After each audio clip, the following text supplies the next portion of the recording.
हमने आपको भी इंतज़ार कराया और उनको भी। सवाल ये है, हमारी जिम्मेदारी नहीं है आपकी आंखें चढ़ें या पेट फटे। क्या हाल बने जब बलवीर खिचड़ी खड़े होंगे। वो कहीं से भी अपनी बात कह सकते हैं। एक बार उन्हें चुनाव लड़ना पड़ा, बस ये कहकर उन्हें बुलाऊंगा, विकट खोपड़ी हैं वो। चुनाव लड़ना पड़ा तो पजामा पहनना पड़ा पैंट की बजाय, और जुकाम और हो रही बहुत ज़ोर से, और भाषण भी देना जनता में। अब पजामा पहने खड़े थे, वो पहले लाड़ा बांधा था, ढीला रह गया, पजामा नीचे चला गया, कच्चा रह गया, और जुकाम भी हो रही है ज़ोर से, नाक भी निकल रही है। पर ये तो बड़े विकट खोपड़ी, इन्होंने भाषण दिया जनता के बीच में, पजामा भी उठाना था। दोस्तों, हमारे देश का चरित्र बहुत नीचे चला गया है, उसे हमें ऊपर उठाना है, और देश बिखर गया, उसका गठबंधन करना है। नारा भी बांध लिया। आज हम विमान से चले, पर कोहरे में हमारा विमान भटक गया। नाक भी तो आ रही थी ना। पहले तो वो पूरब से पश्चिम को चला गया, उसके बाद वो उत्तर से दक्षिण में घूमता रहा। इस तरह नाक भी पहुँच ली और अपना भाषण भी पूरा कर दिया। ये तो मैंने बात जोड़ने के लिए कही, पर बलवीर खिचड़ी सचमुच में इतने बड़े कवि हैं देश के। जब वो मंच पर होते हैं तो केवल वही होते हैं। अच्छे अच्छे कवियों को उनके बाद जमना कठिन है। इतने कहीं से भी अपनी बात उठा सकते हैं वो, और कहीं से भी बात को घुमा सकते हैं। कभी उनके रचनाओं में या उनके चुटकुलों में या उनकी वार्ताओं में अश्लीलता नहीं होती, फुहड़ता भी नहीं होती, मौलिकता अवश्य होती है। हम आज हिंदुस्तान के अगर हम सर्वोत्तम भी कह दें तो कोई आपत्ति नहीं होनी चाहिए। देश के उस महान हास्य रस के कवि को आपके बीच में प्रस्तुत कर रहे हैं। हमारा सौभाग्य है कि हमारा आवेदन मान करके वो यहाँ तक आए, बलवीर खिचड़ी आए, और अब वो हैं और आप हैं। जितनी देर आप चाहें उन्हें सुन सकते हैं, और जितनी देर वो चाहें सुना सकते हैं। मैं अपना स्थान लूँगा, वो मेरा स्थान लेंगे। आपने हमारा सम्मान किया, हम हैं भी इसी लायक। देखो, तालियां बजानी है तो ढंग से बजाओ। हाँ, अब ठीक है, ऐसे ही बजाते रहना। देखो, आपने बहुत अच्छी अच्छी कविताएं सुनी हैं, और अभी समोद चरोरा जी की कविता आपने सुनी। वो कह रहे थे आओ आग लगा दें। आग लगाने वालों ने, आग लगाने वालों में तो मैं इतना ही कहूँगा, समोद कमांडो, तुम संघर्ष करो, हम तुम्हारे साथ हैं।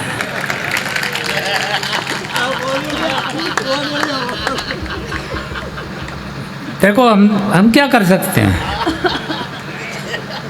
ये फालतू की बात अपने से थोड़ी होगी। अब तो हो गया जो होना था। ये तो बहुत अच्छी कविता सुनाई आज यहाँ। सारे वीर रस के बढ़िया कवि हैं। हमारे यहाँ दिल्ली में एक कवि सुना रहे थे, सर आपको याद होगा, वीर रस के कवि थे वो कह रहे थे, उनका पूरा तो छंद मुझे मालूम याद नहीं है, पर एक आध लाइन ऐसी थी कि हमारा हिंदुस्तान का नौजवान खेल खेल में शेर के जबड़ों को फाड़ देते हैं, ऐसे कह रहा था। अब फाड़ दिया होगा किसी ने, हमें तो पता नहीं, हमारे सामने की बात है नहीं। देखो, पर वो ये कह रहे थे अपने छंद में। कौन थे वो? मनवीर मधुर मथुरा से, वो अपने छंद में कह रहे। अच्छा, अब उनके बाद हम आए तो हमने कहा जी देखो, ये जो बात कह रहे थे अभी, और आपने जम के तालियां बजाई, लेकिन मैंने जो देखा है, मैं वो बात बता रहा हूँ आपको। दिल्ली में ही मैंने देखा, वो जवान जो जबड़ों को फाड़ देते हैं। एक लड़की जा रही थी 10 बजे थोड़ा लेट हो गई काम से, सुनसान रास्ता था, वो लड़की अकेली थी और पीछे वो जबड़े फाड़ देने वाले एक जवान थोड़े से फासले से जा रहे थे और वो पीछे से बोल रहे थे, अकेली है, डर नहीं लगता क्या? थोड़ी थोड़ी देर में कमेंट कर रहे थे और उस लड़की ने पीछे मुड़ के इतना ही कहा था, बस भैया जब तक जीवित थी बहुत डर लगता था।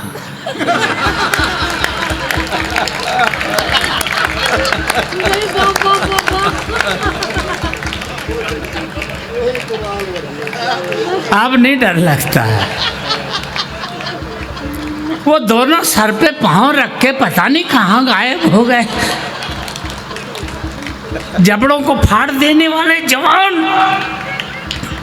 मैंने खुद देखा है, इसलिए मुझे कहना पड़ रहा है, समाज तुम संघर्ष करो, हम तुम्हारे साथ हैं। चाहे आग लगाओ या बुझाओ, तुम्हें सर्वाधिकार सुरक्षित हैं। इन्होंने जाके लाल चौक पे झंडा फहराया। मैंने ये बात अपनी घरवाली को बताई। मेरे घरवाली ने कहा था, साफ साफ साफ कहा था, तुम मत चले जाना गलती से भी, वरना देख लेना क्या बनाऊंगी तुम्हारा।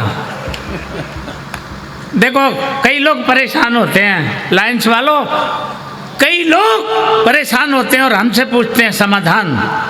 एक पूछ रहा था हमें, भाई साहब बहुत परेशान हूँ, घरवाली सांस नहीं लेने देती, उधर दिन भर काम में झक मारना, घर जाते ही काम बता दें, भाई साहब नाक में दम कर रखा है। अरे मैंने कहा यार, लायंस के आदमी कैसी बातें कर रहे हो, लायंस काय के लायंस।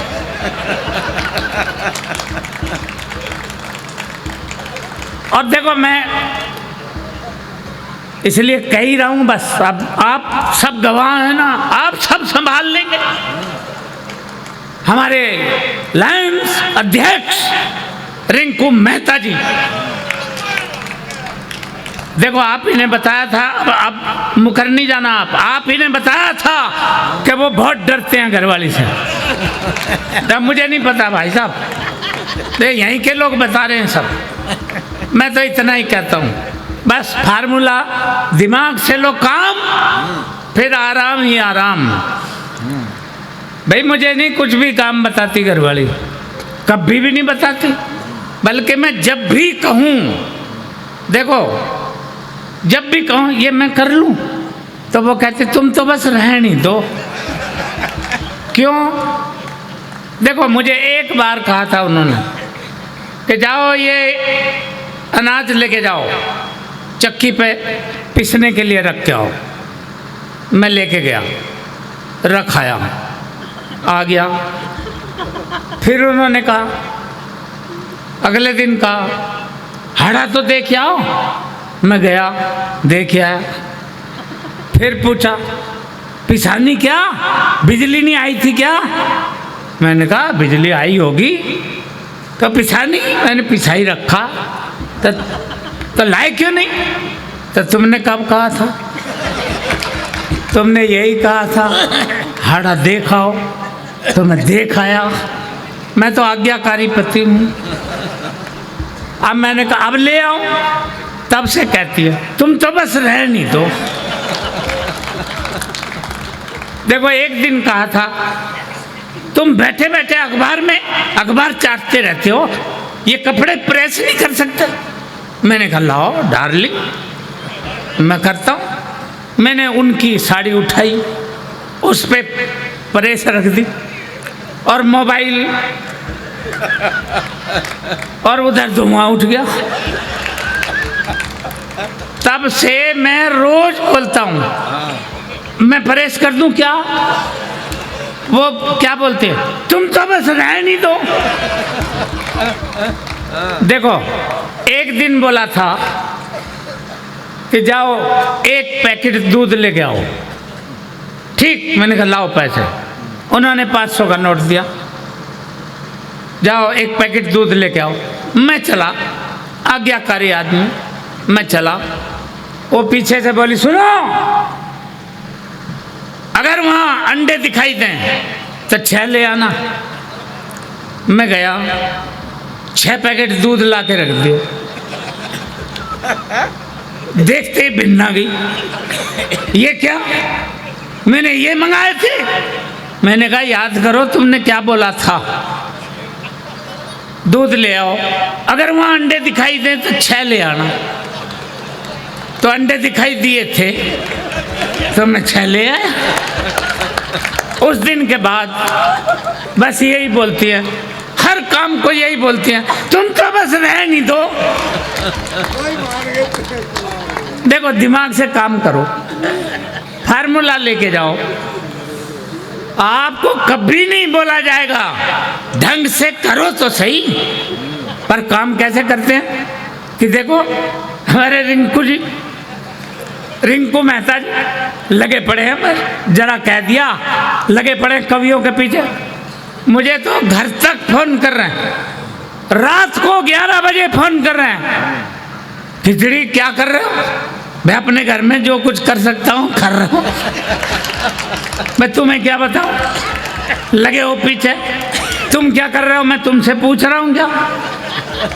तुम अध्यक्ष हो इसका ये मतलब तो नहीं है ना किसी टाइम भी कवियों को परेशान करो। तब से सेवा में लगे हैं, ढंग से सेवा करो उनकी। जो ये बदनामी कर रहे हैं, ये लाइन्स के लोग कह रहे हैं कि ये हमारे अध्यक्ष जी पत्नी से बहुत डरते हैं, ये अलग बात है। मैं नहीं किसी से डरता हूं, आज तक डरा ही नहीं, ढंग से काम करता हूं। एक बार ढंग से काम करो। देखो यहाँ पे आप हंस रहे हैं तो पूरा मुंह खोल के हंसो, ताली बजाओ तो घरवाले की तरफ ना देखो, मैं जिम्मेदार हूं, बजाओ और यहाँ हंसो और तालियां बजाओ। लेकिन यहाँ से बाहर निकलते ही अगर आपने ये काम किया, मेरी कोई जिम्मेदारी नहीं, वहाँ आपके साथ कुछ भी हो सकता है।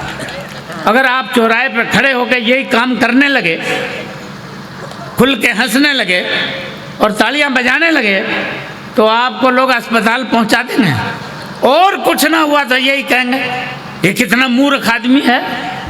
पर देखो आपको गुस्सा आएगा, पर मैं हमेशा कहता हूं कि जब भी आपको कोई मूर्ख बोले, बेवकूफ बोले, कुछ मत बोलो, 5 मिनट सोचो और सोचो ये कि इस साले को पता कैसे चला।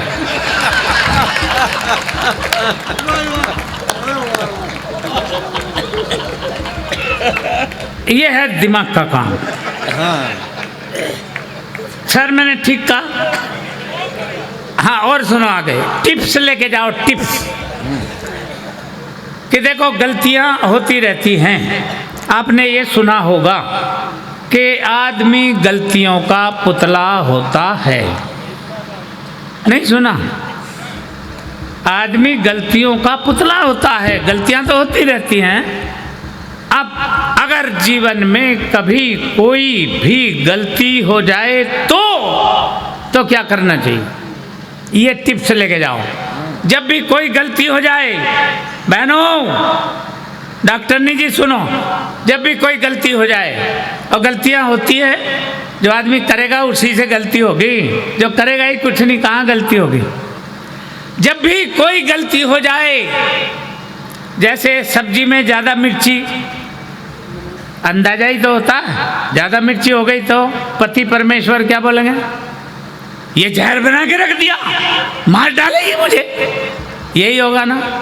तब क्या करना है, रोटी जल गई तवे पर, तब क्या करना है, बस जब भी कोई गलती हो जाए, क्यों होगी गलती, 4 लाइन मैंने ऐसी लिखी है कि जिंदगी एक भूल का परिणाम है, जिंदगी एक भूल का परिणाम है, इसलिए होती सुबह और शाम है।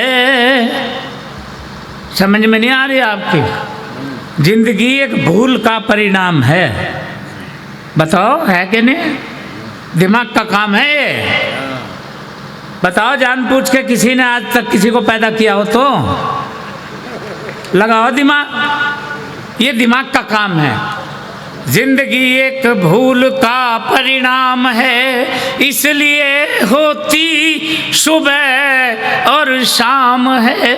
सृष्टि क्रम चलता रहे, इसके लिए भूल करना भी जरूरी काम है। इसलिए भूल तो होगी, पर जब भी कोई भूल हो जाए करना क्या है बहनों? जब भी कोई गलती हो जाए करना सिर्फ इतना है, सोचो 5 मिनट सोफे पर बैठो या बेड पर बैठो और अपना पूरी तवज्जो, अपना पूरा ध्यान यहाँ आज्ञा चक्र पे लगाओ और सोचो। और सोचना सिर्फ इतना है कि ये जो भूल हुई है ये किसके नाम लगानी है।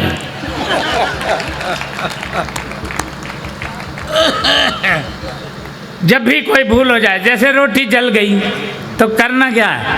उनको ही बोलना है, पति परमेश्वर को बोलना।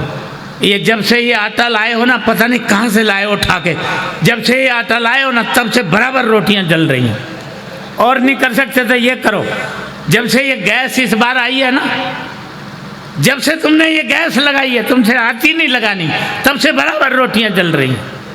बस इतना काम करना है, किसके नाम लगानी है बस ये विचार करना। फिर भी अगर कोई टेंशन हो जाए, देखो टेंशन कभी भी लेना नहीं है, टेंशन हमेशा देना है।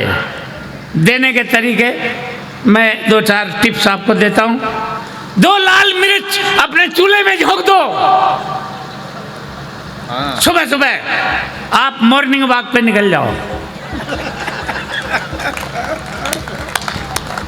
बजाओ बजाओ बजाओ, जम के बजाओ। जब तक लौट के आओगे सारा मोहल्ला रोता ही मिलेगा। क्या खर्च लगता है रुलाने में? बहुत टिप्स है मेरे पास। रात्रि के 10-11 बजे 4 कोरे कागजों में 1-1 चम्मच लाल वाली मसूर की दाल रखो, 4 अच्छे घरों के सामने रख के आ जाओ, तुम भी सो जाओ। जो भी सवेरे उठेगा रोता ही मिलेगा। मेरे मोहल्ले की 4 बुढ़िया आ गई सुबह सुबह और आके बैल बजाई। हम विराट रूप में प्रकट हुए। नहीं, आप गलत समझ रहे हैं, सो के उठे थे। करेक्शन करेंगे। वो 4 बुढ़ियों ने बैल बजाई, हम सम्मुख प्रकट हुए। हमने पूछा अम्मा क्या बात है? वो चारों की चारों बोली हमारा काम तो पहले ही नहीं चल रहा था, ऊपर से ये कर गया कोई। हमने कहा क्या कर गया कोई? हमें दिखाओ, मौका मुआयना कराओ। हम गए, हमने जाके देखा, हमने कहा ये तो दाल है, माल है, उठाओ बनाओ और खाओ। उन चारों ने कहा तू ही उठा ले, तू ही बना ले और तू ही खा ले, ये मुबारक काम तू ही कर, हमारी जगह तू ही मर। मैंने चारों घरों की उठा ली। क्यों? क्योंकि मैं ही तो रख के आया था। आप करके देखो कितना मजा आता है। लायंस क्लब वालों, रुलाने में इतना खर्चा नहीं लगता है। खुशी देने के लिए ये महंगे सोफे, ये महंगे लोग और ये महंगा मंच और ये महंगे कवि, इतने सस्ते में। नहीं सॉरी, करेक्शन करेंगे। नहीं सॉरी समाज जी, करेक्शन करेंगे। ये महंगा सौदा होता है खुशी देना। ये लायंस क्लब ने ये काम किया। खुशी देने का काम महंगा है, इसलिए हर कोई ऐसे काम में हाथ नहीं डालता है। रुलाने में कोई खर्च नहीं होता, इसलिए बड़े बड़े धार्मिक लोग एक बम बनाते हैं, एक एक बम फोड़ते पूरी दुनिया को रुलाते हैं। क्या खर्च लगता है रुलाने में, इसलिए वो ये काम कर रहे हैं। पर ये धर्म का काम, ये खुशी बांटने का काम, ये हमारे रिंकू मेहता जी, देखो किस तरह से, मैं तो देखते ही पहचान गया था इन्हें। देखो कैसे आदमी के लक्षण बता देते हैं। इनके लक्षण मैं आपको बता रहा हूँ। क्या हुआ कि एक बस में मैं एक दिन चढ़ा और ये पहले से ही बैठे हुए थे, सूटकेस पास में रखा हुआ इनका सूटकेस। अब मैं भी उधर डंडा पकड़े खड़ा, इन्हीं के पास एक लड़की आई है, सुंदर सी एक लड़की, अपरिचित लड़की। वो आई, आके वो भी खड़ी हो गई, बैठने की जगह नहीं, इनका सूटकेस था। इन्होंने कहा आइए आइए आप सूटकेस पे बैठिए। और लड़की ने कहा नहीं नहीं अंकल, नहीं अंकल रहने दो। इन्होंने कहा मेरा है ना, मैं बोलता हूँ ना मेरा है, बैठो बैठो बैठो। वो बैठ गई। इन्होंने कहा पहले ठीक था या अब ठीक है? उसने कहा हाँ अंकल ठीक है।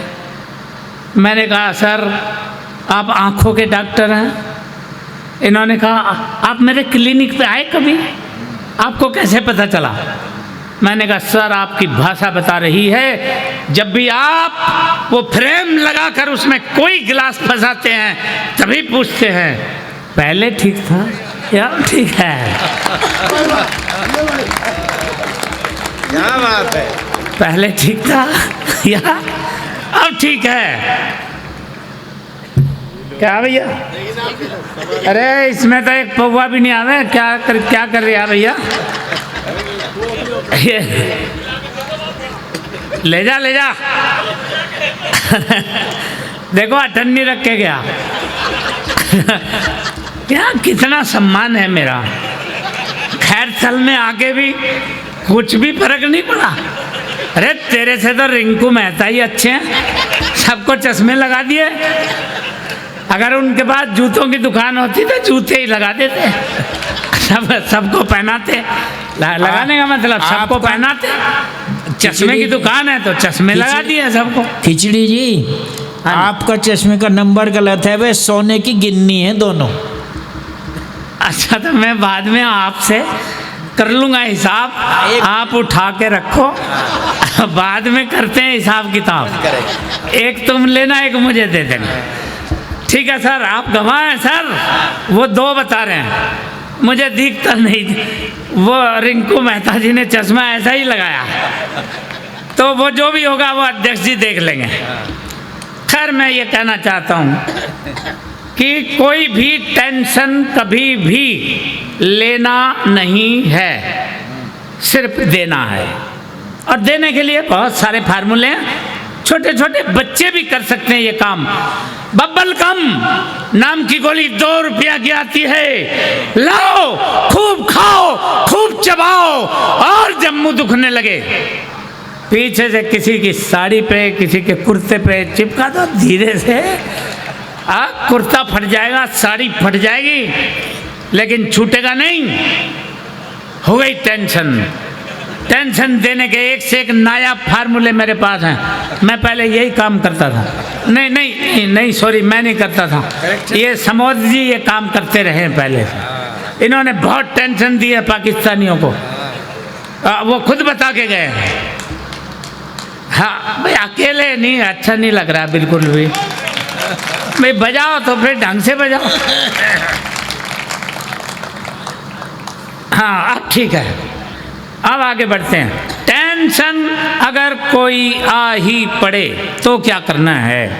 देखो बहनों सुनना, 2-4 जहाँ भी बैठी हो, मुझे तो दिखाई नहीं दे रहा ठीक से लेकिन मैं बताता हूँ कि अगर कोई टेंशन हो तो करना यह है कि अपने घर में कोई छत में लगा हुआ खाली हुक देखना है, हाँ, खाली हुक देख रहे हैं। क्या सुशीला जी, आप भी गलत समझ रही हैं। अभी इन्होंने बढ़िया गीत सुनाए और मैंने बिल्कुल ठीक हिसाब लगाया, और ये मेरा हिसाब ही उल्टा कर रही है। देखो ये क्या सोच रही, बिल्कुल ऐसी ही मेरी पड़ोसन थी, थोड़ा हैवी वेट, और उसे टेंशन हो गई। और महिलाओं को टेंशन सबसे पहले होती है। आदमी के पास टेंशन फ्री होने के बहुत सारे उपाय हैं, मैं आपको बताऊंगा एक दो, जब भी ज़रूरत पड़े आप कर सकते हैं। बहुत सस्ता जुगाड़ है महिलाओं के लिए। क्या, उसको टेंशन हो गई, उसने खाली हुक नहीं देखा। मैं कहता हूँ खाली हुक देखो, और घर में खाली हुक ना हो तो बाहर कोई पेड़ देखो, उसका मोटा तना देखो। और उसने क्या किया, पंखे वाला हुक देखा और उसके ऊपर साड़ी लपेट दी, स्टूल के ऊपर खड़ी हो गई, साड़ी का फंदा गले में लगाया, एक पैर से स्टूल गिराया। आप समझे सिचुएशन, देखिए आप, जैसे ही वेट पड़ा वैसे ही पंखड़ियां यूं हो गई, जो यूं होती है यूं हो गई, और उसके पैर टिक गए। काम नहीं बना।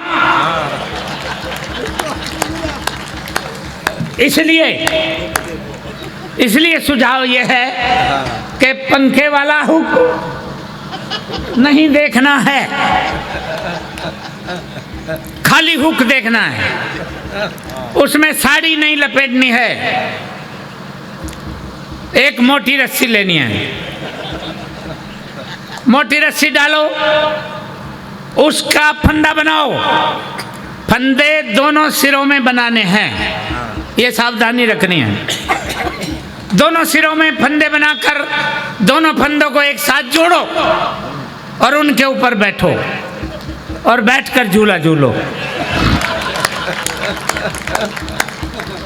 और झूला झूलते हुए, वो नहीं करना है जो आप सोच रहे हो, झूला झूलते हुए ये महामंत्र 108 दफा जाप करना है।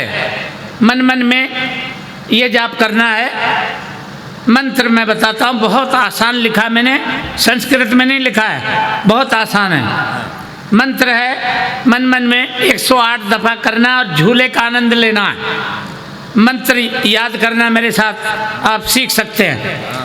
आग लगे सारी दुनिया को, या बह जाए बाढ़ में, किसी तरह भी हम बच जाए, दुनिया जाए।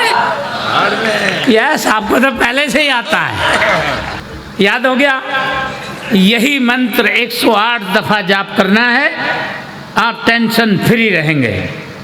ये टेंशन फ्री होने के नायाब फार्मूले हैं, और हमेशा इंजॉय करते रहिए। जीवन में इंजॉय करना क्यों जरूरी है, सावधानी रखें।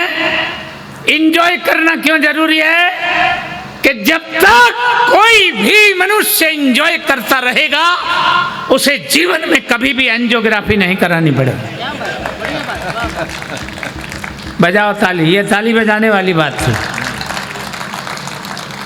तालियां बजाते रहोगे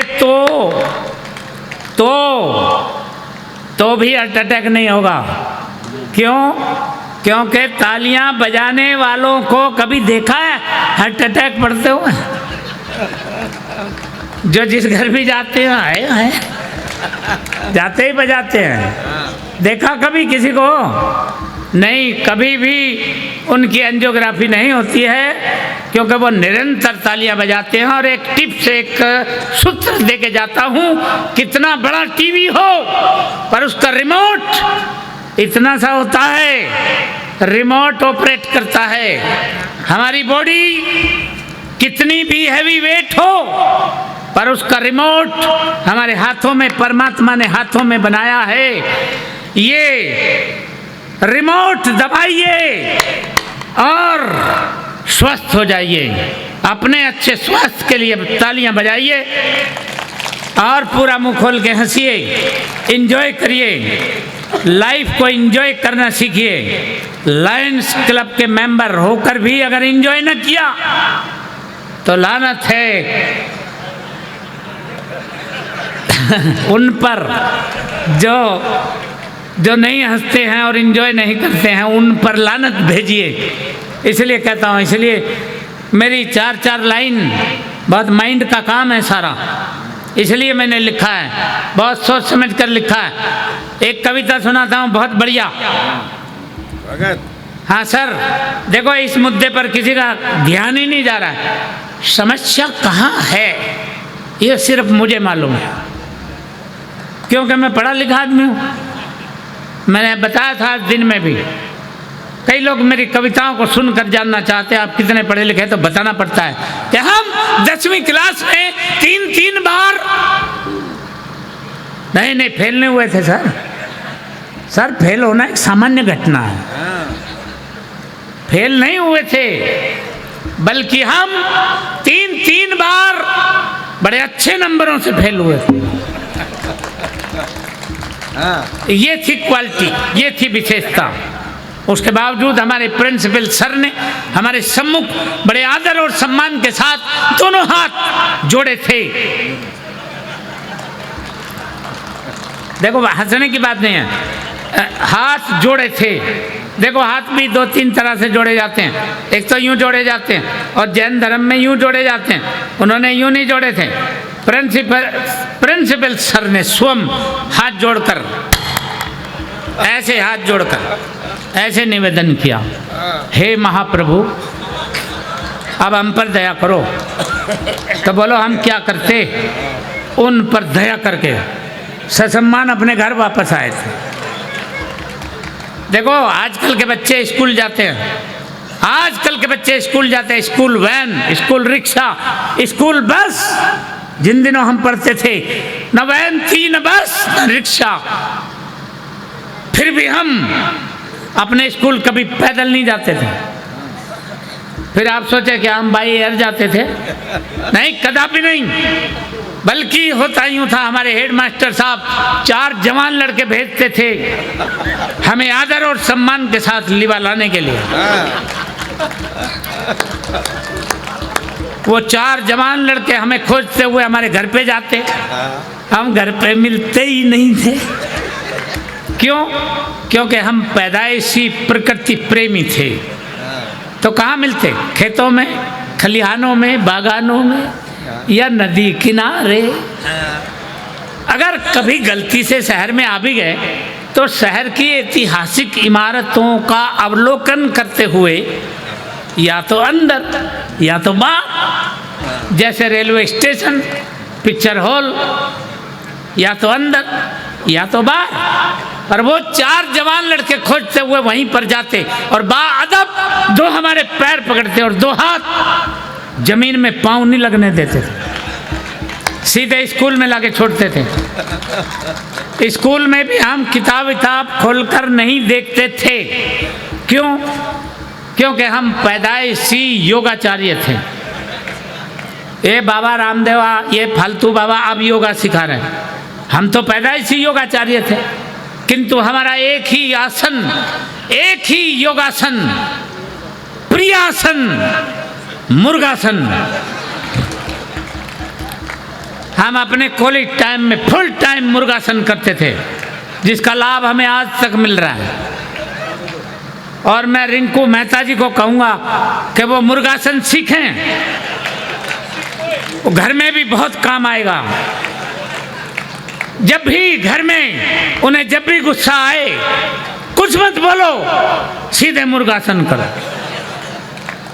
घर में शांतिपूर्ण स्थिति पैदा होगी। इसलिए मैं निवेदन करता हूँ कि हमने हमेशा मुर्गासन किया, तब आप समझ सकते हैं कि हमने परीक्षाओं में प्रश्न पत्रों को कैसे हल किया। ये दिमाग का काम था। प्रश्न पूछा गया था परीक्षा में, प्रश्न प्रश्न पूछा गया था, पहले मुर्गी आई या अंडा? बहुत टिपिकल प्रश्न था। दिमाग लगा। ये सिर्फ मैंने बताया था, पूरी क्लास में किसी को नहीं मालूम था। मैंने बताया था सबसे पहले नमकीन आई थी।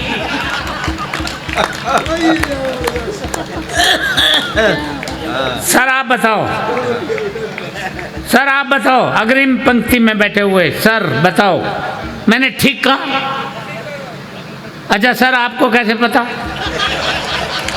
इसका मतलब है सर आप भी तजुर्बेकार हैं। सबसे पहले नमकीन आई थी, फिर बोतल आई थी, उसके बाद अंडे आए थे, और अंत में मुर्गी आई थी, और लास्ट में बिल आया था।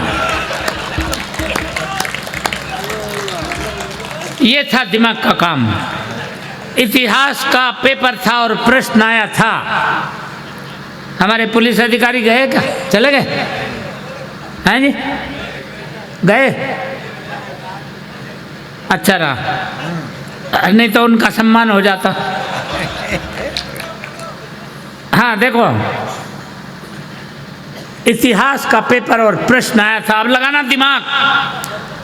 धृतराष्ट्र अंधे थे और उनका भाई पांडु आंख वाला था।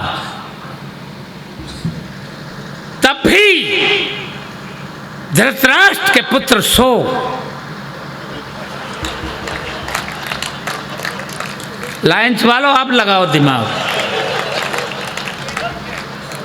कहाँ है डॉक्टर साहब?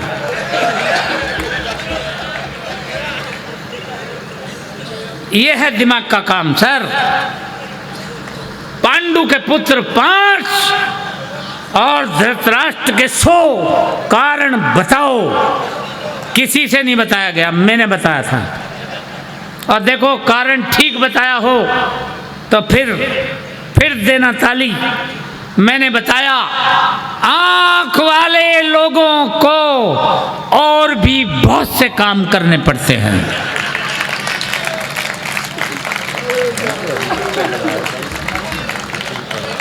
यह है दिमाग का काम सर। इसलिए अब सुनो, एक कवि हमारे यहाँ कविता कर रहे हैं। समोद जी कहाँ हैं? ये बैठे। ये तो बहुत अच्छे कवि हैं। एक ओजस्वी कवि, वीर रस के कवि कविता कर रहे थे। उनकी भी एक छंद की एक ही लाइन बताऊंगा। वो ऐसे बोलते हैं कि दिल्ली 10 घंटे की मोहलत हमें जो दे दे, इंच इंच पाक में तिरंगे गड़ जाएंगे। अच्छा यही काफ़ी है, बाकी क्यों टाइम वेस्ट करें। वो कविता पाठ करके मेरे पास आके बैठे, तो मैं उनसे हमेशा पूछता हूँ, तुमने अभी कहा दिल्ली 10 घंटे की मोहलत हमें जो दे दे, मैं तुझे 10 दिन की मोहलत दे रहा हूँ, तू मेरठ में ही गाड़ के दिखा दे। इंच इंच पाक में तिरंगे गड़ जाएंगे। क्या झाड़ू की सीख में ही गाड़ेगा? मच्छरदानी की छड़ी में गाड़ेगा? इंच इंच पाक में। मैं तुझे 10 महीने की मोहलत दे रहा हूँ, तू अलीगढ़ में गाड़ के दिखा, कराना में गाड़ के दिखा। वो तो नहीं गाड़ सकता, तो क्यों फालतू बात कर रहा है। एक और आया, वो ऐसे कह रहा था, उन्होंने इनकी कविता सुनी होगी। ये हमारे कवि जी अभी बोल के गए हैं। उन्होंने भी इसी पैटर्न पर उन्होंने कहा था, दुनिया के नक्शे में अब की पाकिस्तान नहीं होगा। जब वो मेरे पास आया, मैंने बहुत प्यार से पूछा, क्या भैया इस बार नक्शे बनाने का टेंडर तुझे ही मिल रहा है? तू कैसे कह सकता है कि पाकिस्तान नहीं होगा? भले आदमी ढंग की बात करो। और भी बहुत तरीके हैं। ओजस्वी कविता लिखने के मैंने लिखा था। मैं तो 2 ही लाइन लिखी थी, 2 ही लाइन में गजब हो गया था। सुनो, 2 लाइन वीर रस इसे कहते हैं। करुण जी सर, भगत 2 लाइन मैंने लिखा था। सर, चुप! ये जरा जोश में कहनी पड़ती है, इसलिए जब इरादा कर लिया। सर आपने हमें हार पहनाया, खुदा करे हर कदम तुम्हें हार मिले। नहीं नहीं सर, आप गलत अंदाजा कर रहे हैं, करेक्शन करना पड़ेगा सर। ऐसा ही हार मिले, मतलब ऐसा ही, ये करेक्शन करना पड़ेगा, आप गलत अंदाजा कर गए। तो मैंने ऐसे लिखा कि जब इरादा कर लिया सब कर गुजरना चाहिए, वक्त की करवट बदलने से न डरना चाहिए। ये मेरी कविता सुनते ही एक आदमी आत्महत्या करने की कोशिश कर रहा था, पर कर ही नहीं पा रहा था, उसने कर ली। परिणाम तुरंत आया। एक लड़का एक लड़की से शादी करना चाह रहा था, कर ही नहीं पा रहा था, लेकिन लेके भाग गया। उसने कुछ तो किया।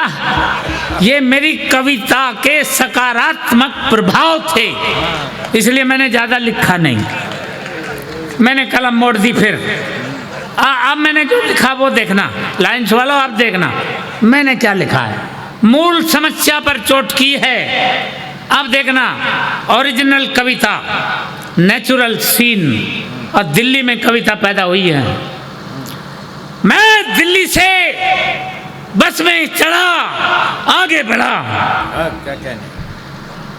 अब देखना, मुझे जाना था मेरठ, तो दिल्ली बस अड्डे से, नेचुरल सीन है, दिल्ली बस अड्डे, बस में चढ़ा, आगे बढ़ा, और पूरी बस फुल, 3 सवारी वाली 1 सीट खाली। अच्छा, उस पर शीशे के पास जाके बैठ गए हम, इधर 2 सीट खाली, अगले स्टॉपेज से, अर्थात सीलमपुर से। सीलमपुर एक बहुत धार्मिक क्षेत्र है, वहाँ धार्मिक लोग रहते हैं। वहाँ से एक महिला, सुशीला जी, एक महिला, ये नहीं आप गलत समझ रहे हैं, करेक्शन करेंगे। एक महिला लगभग 5-6 बच्चों के साथ, देखो लगभग इसलिए कहना पड़ता है, एक बच्चा गोद में था, 4 बच्चे उंगलियों में ही थे, तो 4 और 1 5, एक बच्चा अंडर प्रोसेस था, इसलिए लगभग कहना पड़ता है। लगभग 5-6 बच्चों के साथ पकड़ हाथ में हाथ उसी बस में चढ़ी, आगे बढ़ी, उधर बैठ गई वो, बीच में धर लिए बच्चे। देखो धर लिए इसलिए कहना पड़ता है कि सीट थी 1, बच्चे 4, बैठाए थोड़ी जा सकते थे, धरे ही जा सकते थे, सो धरे गए, कुछ कुछ उसके ऊपर, कुछ कुछ मेरे ऊपर। वो जो मेरे वाला था, नहीं नहीं नहीं नहीं सर, नहीं, करेक्शन करना पड़ेगा। नहीं सर, करेक्शन करना पड़ेगा। नहीं, मेरा तो उसमें एक भी नहीं था। नहीं सर, वो जो मेरे हिस्से में आया था, नहीं सॉरी, एक बार फिर करेक्शन करेंगे, अभी हिस्सा हुआ ही कहाँ। नहीं सर, सीन देखिए आप, सीन देखिए, फिर से देखिए, सारे के सारे बच्चे एक से एक अच्छे, क्या बात है। सारे के सारे बच्चे एक से एक अच्छे, फटी पुरानी शर्ट विदाउट कच्छे। हाँ सर, नेचुरल सीन है। सारे के सारे बच्चे एक से एक अच्छे, फटी पुरानी शर्ट विदाउट कच्छे। वो जो मेरे वाला था, नहीं नहीं नहीं सॉरी, वो जो मेरी तरफ बैठा था, वो तो इतना होनहार, इतना होनहार कि जैसे कोई सरदार बार बार तलवार से खींचता था। हाँ समझ गए सर? हाँ तलवार से खींचता था, कभी इस हाथ से हाँ कभी इस हाथ से, खींचता तो खींचता, हमें कोई तकलीफ न होती, मगर वो तो हमारी शर्ट की शोभा बढ़ाने लगा। तब हमें ख्याल आने लगा, हाँ अपकार नहीं उपकार करो, संहार नहीं श्रृंगार करो, और कुछ करो ना करो, इस बालक को उठा के ऊपर धरो। नहीं सॉरी, करेक्शन करेंगे, हाँ। ज्यादा ऊपर हो गया। जैसे बन पड़े हाँ अपनी इज्जत बचाओ, इस बालक को थोड़ा बहुत ऊपर उठाओ। हमने उसके दोनों हाथ पकड़े, हाँ आगे से तो पकड़ने लायक ही नहीं थे, आगे से तो पकड़ने लायक ही नहीं थे, हाँ। इसलिए कोनियों से जकड़े, हाँ कोनियों से जकड़कर ऊपर उठाया और अपनी गोद में बिठाया। हाँ तभी कमबख्त कंडक्टर टिकट बनाने आया हाँ और मुझ पर गुर्राया, हाँ बोला राम मुल्ला जी। क्या बात है मुल्ला जी। अरे इनमें से 2-4 घर छोड़ आते। जय हो महाराज की। अरे मुल्ला जी, अरे इनमें से 2-4 घर छोड़ आते तो हम एक आध सवारी और ना बिठाते। पीछे से एक बूढ़ा बोला, वो खैर थल का ही था, सारी फौज को लेकर चढ़ा, सारा का टिकट बना दे, हाँ इस मुल्ला की यहीं ईद मना दे। पीछे से एक बुढ़िया बोली, ऐसे मुंह पे हाथ रख के, अरे इसकी उम्र तो देख, या 55-60 साल का, हाँ और या 30-35 साल की।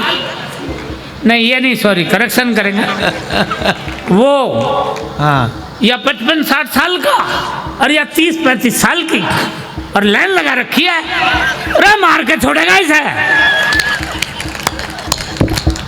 बंधुओं आप हंस रहे हैं, लेकिन पूरी बस की सवारियों ने हाँ मेरा अभिनंदन किया, हाथ जोड़ जोड़ कर वंदन किया, हाँ और पूरी बस की सवारियों ने एक स्वर में आवाज दी, हाँ रे मुल्ला जी, रे कुछ और काम भी कर लिया कर। बंधुओं आप हंस रहे हैं, पर ताली आप बजाना, अगर बजा सको तो कहना ये चाहता हूँ कि कर वो रहे हैं, भर हम रहे। क्या बात है, बात ठीक है, बात ठीक है। कर वो रहे हैं, भर हम रहे हैं, मार वो रहे हैं, मर हम रहे। मर हम रहे। वो आखिर ये सब कब तक करेंगे, हम कब तक भरेंगे, वो कब तक मारेंगे, हम कब तक मरेंगे। आओ कॉमन सेंस करें, अब लगाना दिमाग, हाँ लाइन्स वालों आप लगाना दिमाग, आओ कॉमन सेंस करें, कुछ तो बैलेंस करें, क्या बात है, कुछ तो बैलेंस करें। बात है क्या